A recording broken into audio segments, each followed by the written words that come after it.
Direct evidence और circumstantial evidence में क्या डिफरेंस होता है? देखिए, डायरेक्ट एविडेंस वो होता है जो सीधे सीधे किसी फैक्ट को प्रूव करे, जैसे कि कोई आई विटनेस है।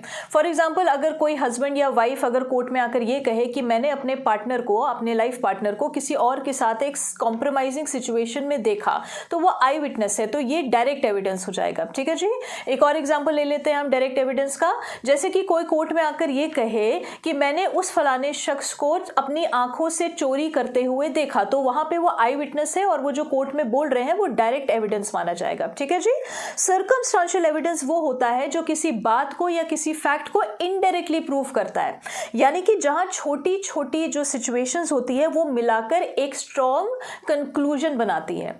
तो अडल्ट्री और एक्स्ट्रा मैरिटल अफेयर के केसेस में जो व्हाट्सएप चैट्स हैं, लव लेटर्स हैं, ईमेल्स, होटल बुकिंग्स या फोटोग्राफ्स या वीडियोस है या कोई और एविडेंस है जैसे सीसीटीवी फुटेज है फॉर दैट मैटर, तो ये सब कुछ जो है ये डायरेक्ट एविडेंस या डायरेक्ट प्रूफ नहीं होता है, क्योंकि किसी ने भी अपनी आंखों से वो होते हुए नहीं देखा है। तो ये सारे जो प्रूफ्स होते हैं, जो एविडेंसेस होते हैं, ये सर्कमस्टांशियल एविडेंस माने जाते हैं, जिससे हम कोर्ट में ये साबित कर सकते हैं कि हमारे पार्टनर का, किसी स्पाउस का किसी दूसरे के साथ कोई गैर कानूनी संबंध है। ठीक है जी। तो मेरी पिछली 2 वीडियोस में, इस वीडियो से पहले जो 2 वीडियोस है उसमें मैंने आपको सर्कमस्टांशियल एविडेंस के 2 एग्जांपल्स शेयर किए हैं अडल्ट्री से रिलेटेड। एक लव लेटर वाला है, दूसरा सर्कमस्टांशियल एविडेंस का एग्जांपल है होटल बुकिंग वाला। तो आप वो चेक कर लीजिएगा, उससे आपको बेटर क्लैरिटी मिलेगी। ठीक है जी। ये एक बात। दूसरी बात, मुझे बहुत लोग मैसेज कर रहे हैं कि मैम इन 2 एग्जाम्पल्स के अलावा, यानी कि इन 2 सिचुएशंस के अलावा, जो एक्स्ट्रा मैरिटल अफेयर और अडल्ट्री से रिलेटेड में सारे एग्जाम्पल्स शेयर कर रही हूँ, इनके अलावा भी बहुत सारे एग्जाम्पल होंगे, आप इसी के पीछे क्यों पड़ी हैं, आप इसके ऊपर इतना जोर क्यों दे रहे हैं?